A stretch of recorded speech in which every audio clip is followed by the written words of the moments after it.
నరకుణ్ణి హతమార్చి శ్రీకృష్ణుణ్ణి కాచి సత్యభామై శక్తే చూపినావే నరలోక భారాన్ని భూదేవై మోసి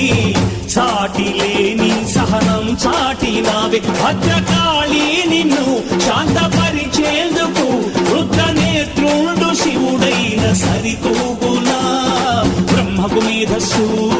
విష్ణుకు తేజస్సు నీ పదధూళిని తాకక వచ్చనట